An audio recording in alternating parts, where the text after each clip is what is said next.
ኦኬ ሰላም አለይኩም ሙስሊም ወንድሞቼ እህቶቼ፣ ክርስቲያኖች ደግሞ ሰላም፣ እንዴት ናችሁ? ደህና ናችሁ? ደህና ነኝ። ደህና ናችሁ? ደህና ነን። ግን ለአንቺ ጥያቄ ነበረን፣ አጭር ጥያቄ። እሺ ጠይቀኝ። ክርስቲያን ነበርሽ ድሮ? ነው ነበርኩ። ሰልመሽ ነው? ሰልሜ ነው። ግን ስራ ስለምገባ ቶሎ ጠይቀኝ። ግጣሚት ያደርጋል። አይ እሱ ነው። እና ማለት ምን ተረድተሽ ነው? ወይም ምን ለረስ ስላልተረዳሽ ወይም መንገድ ስላልሆነልሽ ነው ሃይማኖት የቀየርሽው?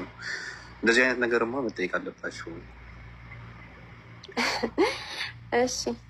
እሺ በምችለው አቅም አብራራለሁ። ብዙ የመናገር ችሎታ የለኝም፣ ግን በምችለው አቅም ላብራራላችሁ። እሺ አምላክ አንድም ሶስትም ነው ስንል ይጋጫል ከመጽሐፍ ቅዱስ ጋር ማለት ነው። ለምሳሌ ኢየሱስ ሰውና አምላክ ነው ስንል ይጋጫል። ለምሳሌ ለምን ላስረዳ መሰለህ? ሁሉን አዋቂ ሲሆን ሁሉን አላዋቂ ይሆናል። በሰውነቱ አላዋቂ ሲሆን ደግሞ በአምላክነቱ ደግሞ አዋቂ፣ የሚሞት የማይሞት፣ የሚተኛ የማይተኛ፣ የማይለወጥ የሚለወጥ፣ የማይደክም የሚደክም ማለት ነው።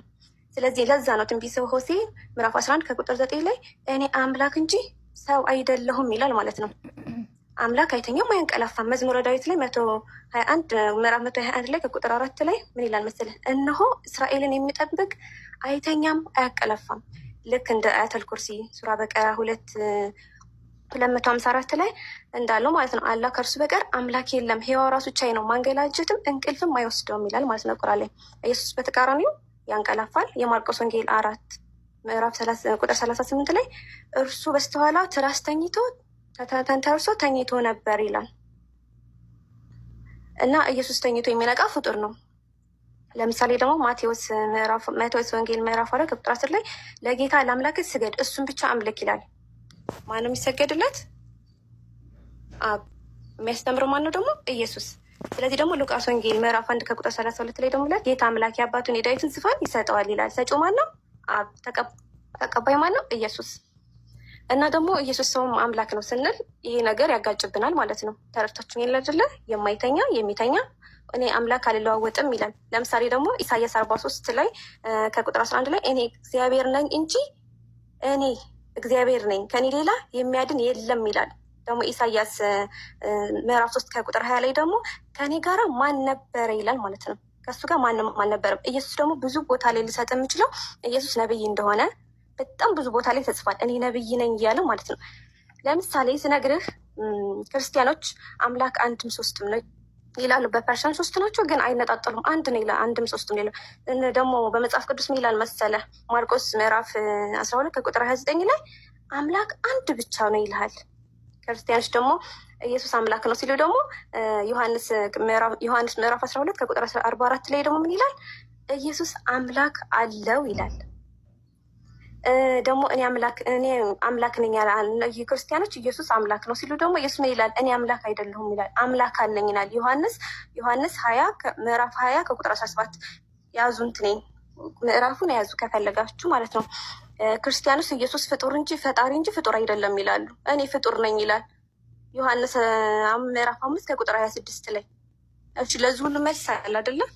ሲቀጥል ደግሞ ክርስቲያኖች ኢየሱስ ነብይ አይደለም ይላል። እኔ ነብይ ነኝ ማርቆስ ወንጌል ምዕራፍ 6 ከቁጥር 4፣ ማቴዎስ ወንጌል 12 ከቁጥር 57 ላይ ኢየሱስ ላኪ እንጂ ተላኪ አይደለም ይላሉ ክርስቲያኖች። መጽሐፍ ቅዱስ ደግሞ ይላል እኔ የተላኩ መልእክተኛ ነኝ ይላል። ዮሐንስ 12 ከቁጥር 49፣ ዮሐንስ 7 ከቁጥር 16። እዚህ ቦታ ላይ ሁሉም ቦታ ላይ ይጋጫል ማለት ነው።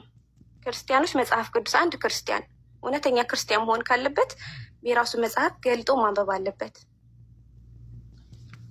የራሱን መጽሐፍ ገልጦ ያነበበ ሰው እውቀት ይጨምርለታል። መጽሐፍ ቅዱስን ሙሉን ያነበበ ክርስቲያን ወይ ኤቲክስ ነው የሚሆነው ወይ ደግሞ እስልምና ነው ይቀበላል። ምክንያቱም እንደ መጽሐፍ ቅዱስ ነው መሆን ያለብን። በማምንበት ነገር ተንተርሼ ነው የምናገረው አይደለም። የማምንበትን ነገር ደግሞ ማወቅ አለብኝ። መጽሐፍ ቅዱስ ሌላ የማደርገው ሌላ መሆን የለበትም። እንዲህ ኢየሱስ በትንሣኤ ቀን አምላክ ነው ይላሉ ክርስቲያኖች አይደለም። መጽሐፍ ቅዱስ ላይ ምን ይላል? እኔ በዛ ጊዜ ከአብ ያነስኩ ነኝ ይላል። ምዕራፍ ዮሐንስ ምዕራፍ 8 ከቁጥር 28 ላይ ማለት ነው። ኢየሱስ ደግሞ ክርስቲያኖች ደግሞ ኢየሱስ ለዓለም መድኃኒት ነው ይላሉ። እኔ የተላኩት ለእስራኤላውያኖች ብቻ ነው ይላል ማቴዎስ 15 ከቁጥር 24 ላይ ማለት ነው። ክርስቲያኖች ደግሞ ምን ይላሉ? ኢየሱስ ሁሉም ማድረግ ይችላል ይላል። ኢየሱስ ደግሞ ምን ይላል ሲመልስላቸው? እኔ ከራሴ ምንም አላረግም ምንም አልችልም ይላል። ዮሐንስ ወንጌል ምዕራፍ 5 ከቁጥር 30 ላይ። በዛ ላይ ደግሞ ኢየሱስ ስለ ትንሣኤ ቀን ያውቃል ይላሉ ክርስቲያኖች፣ ብዙዎች ክርስቲያኖች ማለት ነው። መጽሐፍ ቅዱሳችሁም ይላል የትንሣኤ ቀን አላውቅም። ማርቆስ ወንጌል ምዕራፍ 13 ከቁጥር 32 ላይ ኢየሱስ በአይሁዶች ተሰቅሎ ይላል። ኢየሱስ ደግሞ ምን ይላል መጽሐፍ ቅዱስ? እኔ በፍጹም አልተሰቀልኩም። ዮሐንስ 8 ምዕራፍ 8 ከቁጥር 21 ላይ። ሌላም መጥቀስ እንችላለን። እና ደግሞ እንዴት ነው ከኔ ጋር ማን ነበረ ይላል። እንደውም መጽሐፍ ቅዱስ ላይ ምን ይላል መሰለህ? ፊተኛውና ታላቀኛው ትእዛዝ የትኛው ነው ብለው ሐዋርያቶች ኢየሱስን ሲጠይቁት ማለት ነው ምን አላቸው መሰለ? ጌታ አምላክህ አንድ ብቻ ነው፣ እሱም ብቻ አምልክ ይላል። ብሉይ ኪዳን ላይ ከ4 በላይ አዲስ ኪዳን ላይ ደግሞ ከ27 በላይ እግዚአብሔር አብ አምላክ ብቻ እንደሆነ ተናግሯል። እና ሐዋርያቶች ያልተናገሩትን ኢየሱስ ደግሞ አምላክ ነኝ ብሎ ያላለውን ከየት አምጥተን ነው ያልተጻፈልን አንብበን ግድ አምላክ ነው ብለን ልንይዝን የምንችለው? ኢየሱስ ያለው እስራኤል ሆይ ስማ፣ ጌታ አምላካችን አንድ ብቻ ነው። በቃ እዚህ ጋር ዘገው እኮ ማለት ጭንቅላት ላለው ሰው ይሄ በጣም ቀላል ነው። እኔ አላንቀላፋም እኔ አልተኛም እያለ ኢየሱስ ክርስቶስ ይተኛ ነበር። ተላኪ ነው እና የተላከ ነገር ለምንድን ነው አምላክ ብላችሁ የምታመልኩት? በዛ ላይ ደግሞ ኤርሚያስ ምዕራፍ 32 ከቁጥር 27 ላይ እነሆ እኔ ስጋ ለባሽ ሁሉ አምላክ እግዚአብሔር ነኝ፣ በውኑ ከእኔ የሚያቅተኝ ነገር አለን? የሰው ልጅም ስለሆን ይፈርድ ዘንድ ስልጣንን ሰጠው ይላል። ለማን ነው የሚሰጠው? ለኢየሱስ ክርስቶስ የተሰጨው። ኢየሱስ እኔ ከራሴ አንዳችም ላደርግ አልችልም፣ ፍርዴም ቅን ነው፣ የሰማሁትንም እፈርዳለሁ ይላል። ዮሐንስ ምዕራፍ 5 ከቁጥር 30 ላይ ማለት ነው። ኢየሱስ ራሱ ምንድን ነው ያለው? ድምፁን ከፍ አድርጎ ዮሐንስ ምዕራፍ 12 ላይ ከቁጥር 44 ላይ እንዳለ ድምፁን ከፍ አድርጎ ማንም በእኔ ቢያምን ለእኔ ብቻ ሳይሆን በላከኝ ማመኑ ነው አለ።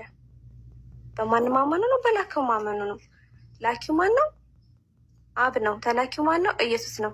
ስለዚህ ላኪ እና ተላኪ ሁለት ነገር ባለበት ነገር እንዴት ነው ኢየሱስን አምላክ ብለን ልንይዝ የምንችለው? ደግሞ በብሉይ ኪዳን በአዲስ ኪዳን ነው። ይሄ በብሉይ ኪዳን ነው ብላችሁ ነጣጥላችሁ ደግሞ አትናገሩ። ለምሳሌ ኢየሱስ ምንድን ነው ያለው? እኔ ሕግና ነቢያትን ለመሻር አልመጣሁም ይላል አይደለ? የማቴዎስ ወንጌል ምዕራፍ 5 ከቁጥር 17 ላይ እኔ ሕግና ነቢያትን ለመሻር አልመጣሁም ልፈጽም እንጂ፣ ብሉይ ኪዳንን ሊሽር አልመጣም ሊፈጽም እንጂ ማለት ነው። ስለዚህ ደግሞ ከመጽሐፍ ቅዱስ አንዲት የመጽሐፍ ቅዱስ ከምጠፋ ሰማይና ምድር ቢጠፋ ይሻላል ይላል አይደለ? ስለዚህ ጳውሎስ ራሱ ኤፌሶን ምዕራፍ 1 ከቁጥር 3 ላይ ምን ይላል? በክርስቶስ በሰማይ ስፍራ በመንፈሳዊ በረከት ሁሉ የባርክን የጌታችን የኢየሱስ ክርስቶስ አምላክና አባት ይባረክ። ጳውሎስ ራሱ አምላክን ኢየሱስን ነጣጥሎ ነው አምላክንና ኢየሱስን ነጣጥሎ ነው እንጂ አምልኮት አያውቅም። እና ኢየሱስ ደግሞ አምላክም አባት ለሱ ብቻ ነው አባት የተባለ ምናምን ይለዋል። ብዙ ጊዜ እንዴ አባት እኮ አባት ይለዋል ምናምን ይለዋል። እንዴ ምን አለመሰለ ዮሐንስ ወንጌል ምዕራፍ 20 ከቁጥር 11 ላይ ኢየሱስ ለመቅደላዊ ማርያም ነው እና ኢየሱስ ገና ወደ አባቴ አላረኩም አትጊ፣ ነገር ግን ወደ ወንድሞቼ ሄደሽ እኔ ወደ አባቴና ወደ አባታችሁ ወደ አምላኬና ወደ አምላካችሁ አድርጋለሁ ብለሽ ንገሪያቸዋል። ስለዚህ አምላኩ አምላካችሁ ነው፣ አባቱ ደግሞ አባታችሁ ነው። በመጽሐፍ ቅዱስ ደግሞ ብዙ ልጅ ተብሏል። ይሄ ነገር አያስኬዳችሁም ማለት ነው። አምላክ ለሚባሉ ደግሞ ለሙሴ ራሱ አምላክ ተብሏል። ለፈርዖን አምላክ አድርጌሃለሁ ይላል። ምዕራፉን ከፈለጋችሁ ዘጸአት 7:1 ላይ አላችሁ። እግዚአብሔርም ሙሴም እንዲህ አለው፣ እኔ ለፈርዖን አምላክ አድርጌሃለሁ፣ ወንድምህ አሮንህም ያግዛል ብሎታል ማለት ነው።